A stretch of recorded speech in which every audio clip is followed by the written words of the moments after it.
오늘 읽은 본문 말씀을 가지고 악한 자의 두려움과 신자의 기쁨, 악한 자의 두려움과 신자의 기쁨이라는 제목으로 말씀을 증거하겠습니다. 오늘 시편 기자는 악한 자의 특징에 대해서 이야기를 하고 있습니다. 1절을 시작하면서 악한 자의 특징이 무엇이냐? 그 특징은 하나님이 없다 말한다는 것입니다. 하나님이 없다. 하나님이 없는 사람들을 생각할 때 그들의 결과가 무엇인가? 하나님이 없다 하였을 때 그 하나님이 없는 증거, 하나님이 없기 때문에 그들로부터 인하여 나타나게 되어지는 결과물들이 무엇인가를 생각해 볼 때 과정은 잠시 선해 보이고 그 중간은 잠시 즐거워 보일 수 있으나 그 결론을 이 시편 기자는 1절 후반부에 이야기를 하고 있습니다. 하나님이 없다 하는 자들은 부패함이 있고 가증한 악을 행하고 결국에는 선을 행할 수 없는 자들이 된다라는 것입니다. 그들은 부패하며 가증한 악을 행하며 선을 행하는 자가 없도다. 그래서 자기가 중심이 되어지고 자기가 가지고 있는 힘이 중심이 되어지다 보니까 그 힘을 추구하게 되고 또 힘을 가진 자로서 그 힘을 사용할 때에 결국엔 악한 일을 도모하게 된다는 것입니다. 여기서 악하다 할 때 우리가 흔히 머릿속으로 상상하는 그 단어가 주는 그 자체의 어떠한 모습들을 떠올리지 않습니까? 뭐 마귀의 모습을 생각해도 막 검은색의 막 꼬리가 뭐 화살표, 그래서 이 서양적인 구조의 어떤 마귀 모양을 생각하고 우리가 악한 자들 이렇게 얘기할 때에 겉으로 이러한 구체적인 악한 단어들, 부패함과 가증한 악과 선을 행하지 않는 이 자체를 우리가 눈으로 생각하지만 사실은 상당히 모호한 형태로서 이것들이 드러나기 시작합니다. 최근에 있었던 세월호 추모 날에 있었던 일들을 보면 지금 그것으로 인하여 여러 의견들이 분분하지 않습니까? 정부의 태도에 대한 어떤 악함을 시위대 측에서는 이야기를 하기도 하고요. 지금 또 정부에서는 시위대의 폭력성을 또 드러내면서 이것이 정말 평화 시위냐 이러면서 이야기를 합니다. 그러니까 악함이라는 것이요, 사실은 이렇게 선악을 구별하듯이 영화를 보면 우리 편이 있고 네 편이 있듯이 그런 것이 아니라 어느 곳에서든 사실 인간의 악함이라는 것은 어떠한 모양으로든 드러나게 되어 있다는 것입니다. 그러면 우리 안에서도 그런 악함이 있을 수 있다는 것을 우리 기억해야 되는 것이죠. 우리가 머릿속으로 편견적으로 생각하는 그런 악함의 모습이 아니라 결국에는 그 인간의 모습 속에는 악의, 죄에 대한 모습이 드러나게 되어 있는데 하나님을 모르는 자는 그 죄에 대한, 그 악에 대한 걸림돌, 막힘이 없기 때문에 결국에는 그 끝에는 이러한 죄악된 모습들이 드러나게 된다는 것입니다. 결론은 자기중심적인 태도를 취하게 되는 것이죠. 그러한 이 세상을 바라보면서 하나님이 찾으시는 사람은 어떠한 사람인가 볼 때 2절을 보니까 하나님을 찾는 자를 찾으신다 이야기하고 있습니다. 여러분 잘 기억하십시오. 우리 이 세상이 추구하는 힘 있는 자, 권력 있는 자, 물질 있는 자, 외모가 뛰어난 자, 이런 사람을 찾고 있는 것이 아니라 하나님이 두루두루 찾고 있는 자는 어떤 사람이냐면 그 하나님을 알고 그 하나님을 인식하며 그 하나님을 찾는 자를 하나님께서 찾고 계시다는 것입니다. 사랑하는 성도 여러분, 여러분 중심으로 하나님을 찾고 계십니까? 하나님을 부르시고 계십니까? 지금 여러분을 하나님께서 찾고 계시다는 것입니다. 이 어두운 시대 속에서 이 마지막 때에 하나님이 두 눈을 부릅뜨고 두루두루 살피시면서 어떠한 사람을 정말 찾고 계시고 어떠한 사람을 만나고자 하시냐면 바로 그 하나님을 갈망하고 찾고 있는 자다라는 것입니다. 호세아서 6장 6절 말씀입니다. 나는 인애를 원하고 제사를 원하지 아니하며 번제보다 하나님을 아는 것을 원하노라.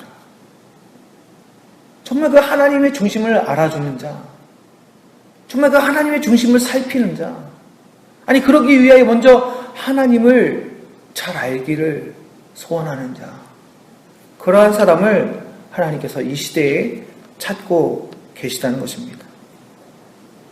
악한 자는 어떤 사람이냐?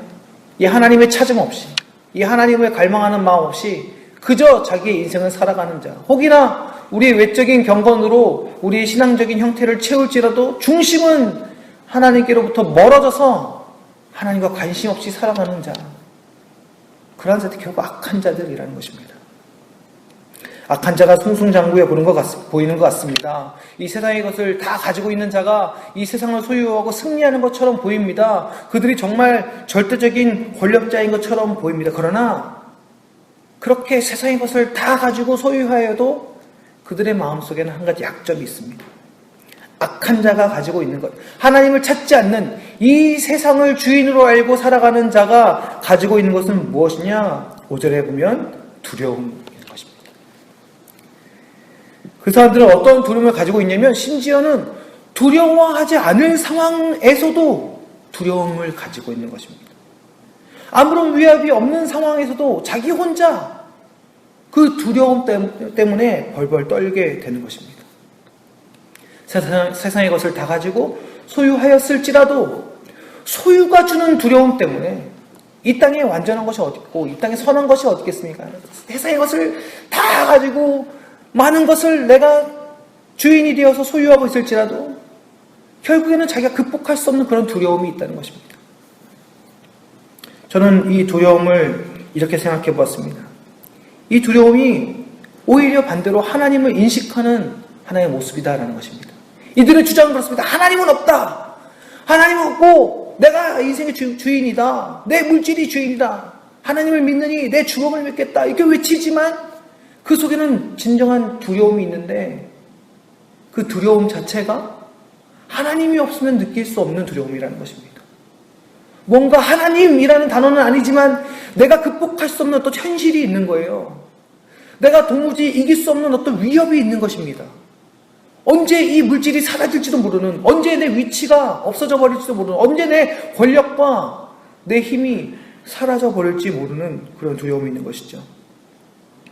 또한 이 두려움은 악함을 인식하는 두려움입니다. 자기 자신이 악하다고 생각하지 않는다면 어떠한 절대자, 어떠한 전능자에 대한 두려움이 있을 이유가 없는 것입니다. 저는 깨끗한데요? 그렇지만 자기 안에 있는 어떠한 나름대로의 자기를 인식하는 어떤 죄성을 느끼기 때문에 어떠한 전능자에 대한 두려움, 언젠가는 찾아올지 모르는 심판에 대한 두려움이 있는 것이죠. 그래서 이 두려움 결국에는 무엇을 인식하는 두려움이냐? 하나님의 심판에 대한 인식이라는 것입니다. 하나님의 심판에 대한 인식. 그 5절 하반부에 보십시오.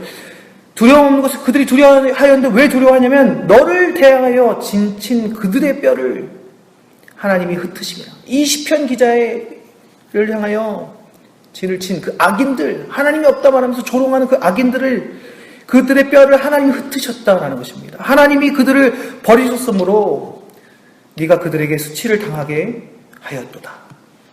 하나님이 그들을 버렸습니다. 하나님이 그들의 편이 아닌 것입니다. 하나님이 그들을 심판할 것입니다. 이 땅에서요, 그들이 심판당하지 않을 수 있죠. 떵떵거리다 죽을 수 있습니다. 결국 그러나 그 죽음이 심판이 되어지는 것이죠. 하나님께서 결코 악인들을 잊지 않으신다라는 것입니다. 그러므로 하나님의 백성이 가지는 감정은 무엇이냐면 참된 기쁨이라는 것입니다. 6절에 보니까요. 하나님께서 어떤 모습으로 그들에게 기쁨을 주시는가? 시온에서 이스라엘을 구원하여 줄 자 누구인가? 하나님이 자기 백성의 포로된 것을 돌이키신다라는 것입니다. 우리에게도 죽음은 찾아옵니다. 그렇죠? 심판의 한 형태겠죠. 그러나 그 죽음이 신자들에게 있어서 무엇이냐면 구원의 관문이라는 것입니다. 우리는 살아가면서 이미 우리가 예수 그리스도를 구주로 고백함으로 말미암아 구원의 확신과 그 맛을 보면서 살아갑니다. 하나님이 중심이 되어진 인생을 고백하면서 그 구원을 고백하고 하나님이 우리의 편이신 것을 누리며 살아가는 것입니다. 그러다가 죽음은 그것을 영원히 완전하게 누리는 사랑의 초대로 우리에게 다가오는 것입니다. 인간인지라 죽음이라는 것에 약간의 두려움은 있겠죠. 그 형태의 두려움은 있습니다. 그러나 결국 우리가 신앙의 눈으로 바라보고 믿음의 고백을 할 때, 말씀으로 볼 때 하나님께서 우리 신자들에게 있어서는 죽음은 영원한 생명의 출입구가 되는 것이죠. 그러나 악인들에게 있어서는 죽음은 심판이요. 이 땅에서 아무리 떵떵거리며 70, 80년을 살아도 언젠가는 끝날 그러한 결말에 불과한 것입니다. 우리에게 있어서 참 기쁨, 그것은 하나님께서 우리의 구주 되시고 구원자 되시며 우리의 아버지 되시는 것입니다. 이것이 신자들에게 있어서의 참 기쁨이요 참 위로가 되는 것입니다. 하이델베르크 요리문답서를 시작하면서 제일 처음 던지는 질문이 바로 이것입니다. 사나 죽으나 당신의 유일한 위안은 무엇입니까?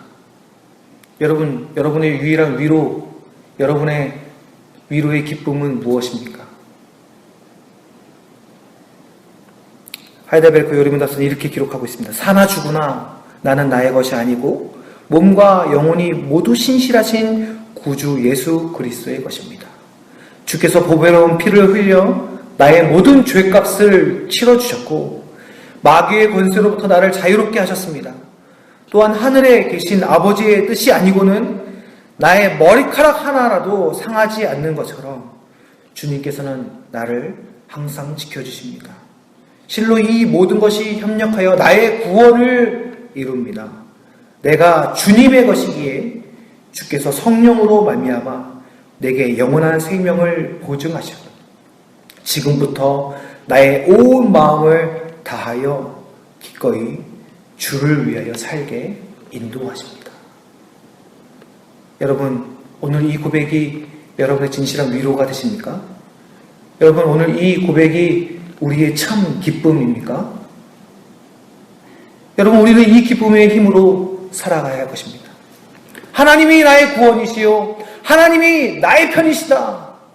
이 땅을 살아가는 동안 세상의 힘에 굴복하는 것처럼 보이나 결국 우리 주님 부활하신 것처럼 그 부활의 승리와 영광이 우리에게 이미 허락되어졌음을 기대하고 믿으며 그것을 붙잡고 살아가는 것이 바로 성도의 기쁨이요 능력인 것입니다. 사랑하는 성도 여러분, 오늘 우리는 주 앞에 살아드릴 것입니다. 여러분, 어떻게 사시겠습니까? 무엇을 붙잡으시겠습니까? 잠시 잠깐 기쁨인 것처럼 보이나 끊이지 않는 두려움의 인생을 사시겠습니까? 아니면 잠깐 지는 것처럼 보이나 그러나 우리에게 주신 영원한 생명, 참된 구원의 은혜, 참 기쁨으로 살아가시겠습니까? 오늘 하루 주 앞에 살아드리실 때에 하나님 편에 서셔서 그 기쁨으로 그 삶을 채워나가시는 여러분이 되시기를 주님의 이름으로 간절히 축원합니다. 기도하겠습니다. 살아계신 아버지 하나님, 이 땅의 것을 가지고 바라보며 그것을 붙잡고 두려워하는 인생 되지 않게 하옵소서. 하늘에 계신 아버지 하나님 바라보며 그 전능하신 하나님의 붙드심을 기뻐하며 그 하나님의 구원의 은혜로 말미암아 우리가 그 참된 기쁨으로 살아갈 수 있도록 인도하여 주옵소서. 우리의 삶은 우리의 것이 아닙니다. 하나님께서 주신 새 생명 살아드리며 하나님의 영광을 드러내는 삶이 될 수 있도록 인도하여 주옵소서. 그래야 했을 때 하나님께서 자기 이름을 위하여 우리의 삶 가운데 은혜를 베풀어 주시며 하나님의 도우심을 채워 가시는 줄 믿습니다. 주님, 오늘도 그러한 하나님의 살아계심을 증거하는 간증의 삶이 될 수 있도록 주님 우리를 붙들어 주시옵소서. 오늘도 우리를 사용하여 주실 줄 믿사오며 우리 구주 예수 그리스도의 이름으로 간절히 기도드립니다. 아멘.